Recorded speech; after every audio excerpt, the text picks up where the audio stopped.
Bismillahirrahmanirrahim. Assalamualaikum warahmatullahi wabarakatuh. Alhamdulillah segala puja dan puji kita panjatkan kehadirat Allah SWT yang telah menganugerahkan kepada kita kesehatan lahir dan batin serta rezeki yang selalu tercurah kepada kita semua. Khususnya pada saat ini kita bisa berjumpa di Industri Channel untuk belajar menjadi eksportir. Salam dan sholawat kita aturkan kepada junjungan Nabi besar Muhammad SAW beserta keluarga serta para sahabat beliau. Semoga kita semua bisa mengikuti syarat teladan yang telah beliau contohkan hingga akhir zaman nanti, insya Allah. Rekan-rekan pejuang ekspor, apa kabar? Tetap semangat belajar di Hindrasyu Channel. Semoga Anda mendapat keberkahan, kesuksesan selalu, dan dapat meraih impian Anda menjadi eksportir yang handal. Insya Allah. Nah, pada saat ini saya akan berbagi tentang Incoterm, di mana di playlist Incoterm sudah kami jelaskan terkait dengan Incoterm FOB, seputar FOB. Ada dua masih. Ternyata saya cek, masih banyak yang belum saya sampaikan. Nah, hari ini akan saya sampaikan terkait dengan Incoterm uh, X-Walk, ya, X-Walk.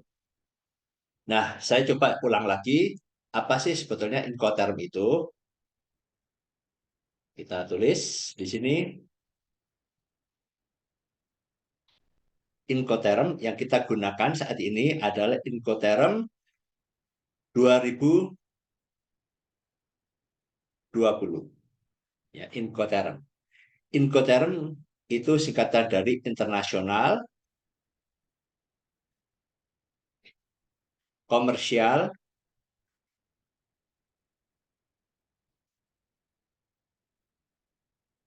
term. Ya, syarat-syarat perdagangan internasional. Nah, apa itu term sendiri secara definisi, secara umum kita terangkan adalah kelompok atau satu istilah di mana di sini dibagi-bagi sesuai dengan kesepakatan antara eksportir dan importir. Dan kelompok-kelompok ini ya secara perdagangan ini tentunya sudah uh, dibuat jauh ya sebelum 2020 ada 2010 ada berapa lagi ya gitu ya. Jadi ini mengalami perkembangan dan sampai sekarang belum ada perubahan lagi insya Allah. Nah, di dalam Konterm ini memang sudah dibagi-bagi kelompok-kelompok supaya antara eksportir dan importir yang ada di negara yang berbeda, mempunyai ketentuan yang berbeda, itu mempunyai kesepahaman, ya kesepakatan terkait dengan syarat-syarat perdagangan internasional. Nah, tentu tujuannya adalah satu, menghindari salah paham, menghindari kesalahpahaman ya, kesalahpahaman antara eksportir dan importir ya. Dengan ini harganya pakai apa ini? Dari mana sampai ke mana di situ ya. Terus biaya-biayanya bagaimana? Ini salah satunya adalah menghindari kesalahpahaman. Yang kedua adalah mengatur hak dan kewajiban. Mengatur hak dan kewajiban antara eksportir dan importir ya, mengatur hak dan kewajiban. Jadi ini kewajibannya eksportir, ini haknya eksportir. Sebagaimana juga ya. Yang ketiga eh, mengatur terkait dengan resiko ya, resiko ya. Resikonya sampai di mana di sini. Nah, di sini ya. Sehingga hak dan kewajiban ini yang harus dilakukan oleh eksportir dan importir.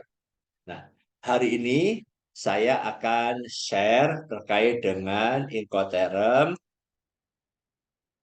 Ashwalk ya, Ashwalk.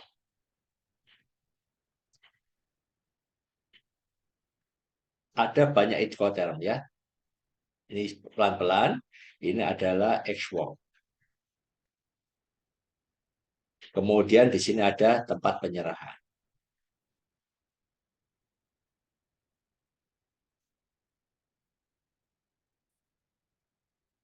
Nah, ya. terkait dengan X-Work. X-Work ini adalah Incoterm yang mengatur bahwa hak dan kewajiban, resiko, ya, dan penentuan-penentuan yang lainnya diatur sebagai mana eksportir itu bisa menjual sampai di depan pintu gudang mereka, ya.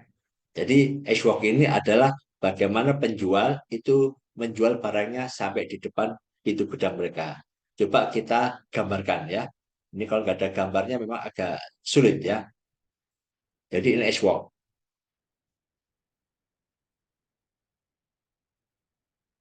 Oke. Tempat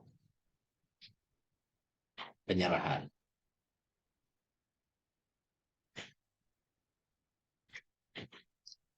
Ini misalkan gudang ya, gudang eksportir.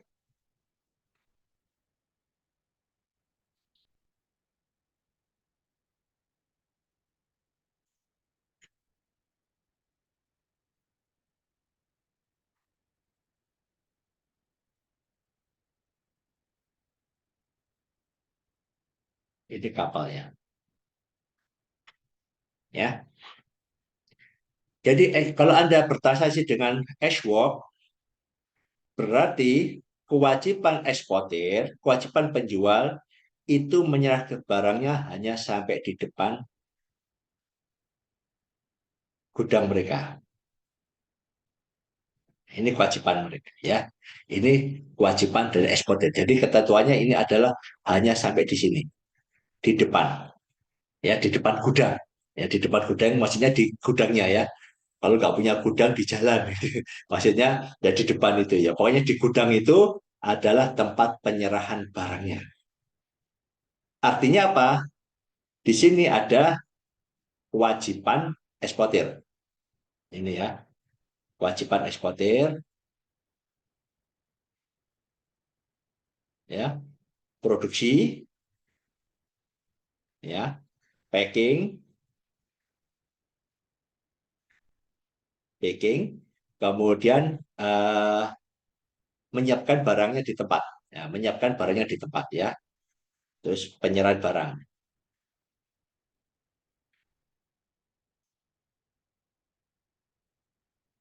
Ya, ini kewajiban eksportir.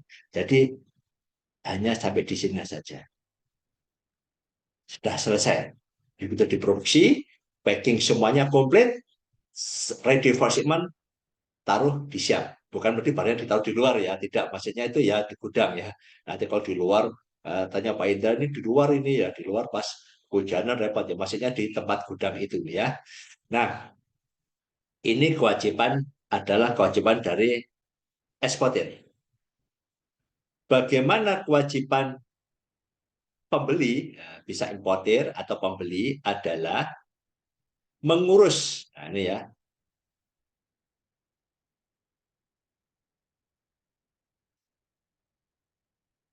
Nah, di sini ya, mengurus importir, kewajiban importir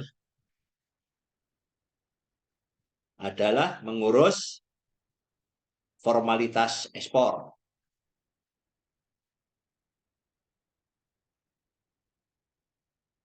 Ya, formalitas ekspor termasuk logistik MKL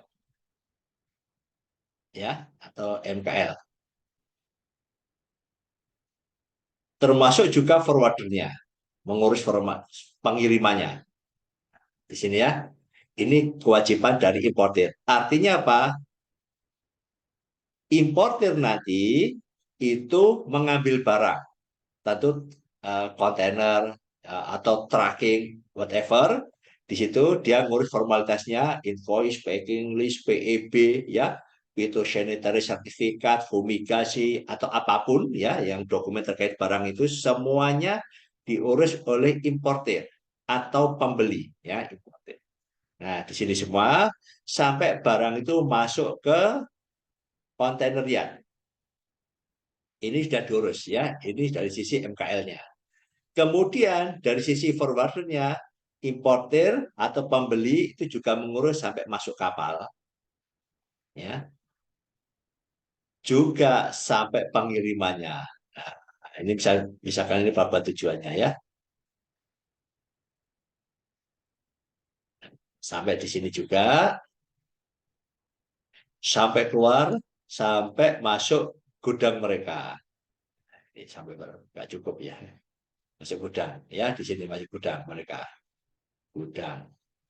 Nah, ya, jadi tugas pembeli adalah ngurus semuanya, ya, sampai ke custom, custom masuk ke kapal, ngurus forwardernya, freight-nya, sampai barang sampai, kemudian sampai ngurus sampai masuk gudang mereka. Ini adalah tugas pembeli, importir. Ya, dipahami ya.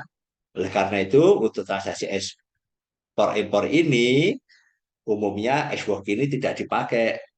Karena apa? Importir tentu akan kesulitan ya mengurus formalitas ekspornya. Dia harus punya perusahaan di sini, punya tenaga yang sini. Karena yang bisa ekspor itu adalah yang berdomisili di Indonesia, ya punya legalitas usaha dan lain sebagainya ya. Sehingga transaksi ekspor ini, ekspor ini jarang digunakan oleh khususnya di Indonesia ya. Di Indonesia kan ada batas laut ini ya. Ini jarang digunakan di Indonesia sehingga banyak mereka pakai FOB, CNF atau CIF ya.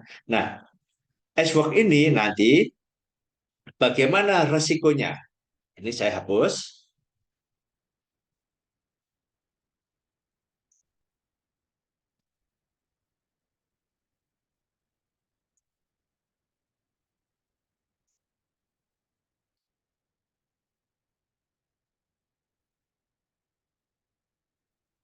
Bagaimana hak dan kewajiban terkait dengan risiko, ya, risiko. Ya.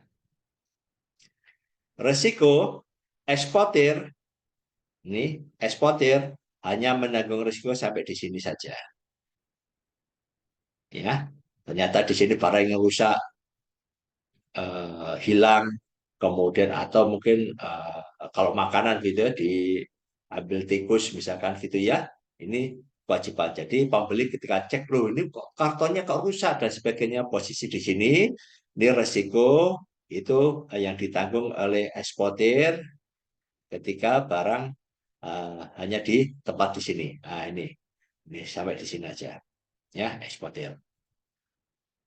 Nah, importir menanggung risiko adalah mulai pengangkutan ya sampai masuk ke kontainer yard, sampai masuk kapal, sampai barang sampai di pelabuhan tujuan, sampai masuk gudang. Ini resiko yang ditanggung oleh importir. Ya, jadi paham ya terkait dengan export di sini bahwa importir lah semua yang mengurus ya kewajiban ekspor importir A dan B termasuk juga resikonya juga di jalan dan sebagainya.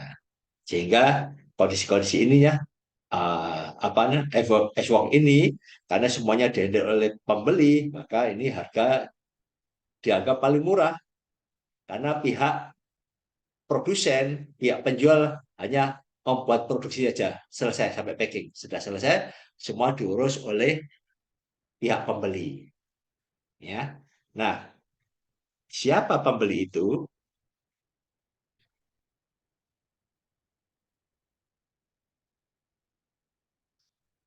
Siapa pembelinya? Nah, ini yang penting ada perhatikan ya. Pembeli bisa importer luar negeri langsung.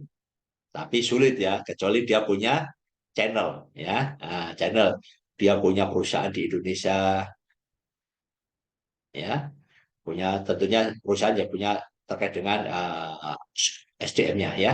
Ini kalau dia punya, dia ambil posisi ini ya. Kemudian yang kedua, ini saran saya ya, Bagi Anda yang trader, pembeli lokal, ya, pembeli lokal atau trader bisa menggunakan transaksi X-Work. Ya, Anda punya perusahaan, Anda sebagai trader, saya pun suka kalau ada transaksi X-Work di sini. Saya beli X-Work, ya. Kemudian tugas Anda adalah ngurus trackingnya, formalitas ekspornya, ya, sampai di sini. Nah, sampai masuk sini. Jadi kalau Anda sebagai trader, itu saya sarankan kalau bisa nego dengan supplier adalah pakai encoder X-Work. Nah, nanti ada yang ngurus semuanya A sampai Z sampai di sini. Nanti ada transaksi dengan importir, itu bisa SOB, FOB, ada di sini kan, harganya sampai di sini, atau CNF atau CIF. Tapi dengan supplier, ya, pembeli, atau ini kita sebut penjual, itu kan bisa supplier kita. Nah, ada transaksi pakai Ashwag.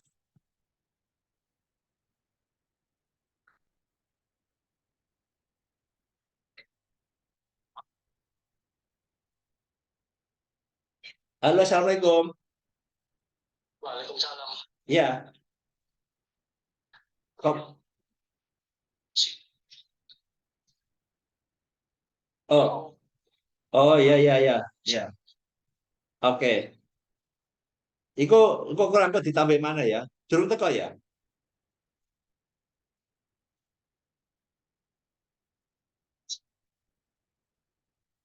Oh ya, oke. Oke, ya, oke. Ya, ya, ya. Oke.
Jadi kalau Anda sebagai trader, saya sarankan Anda bertransaksinya adalah dengan Xwork, ya. Dan Anda semua mengurus formalitas ekspornya, dan Anda nanti bertransaksi dengan importir pakai FOB, CNF atau CIF, ya.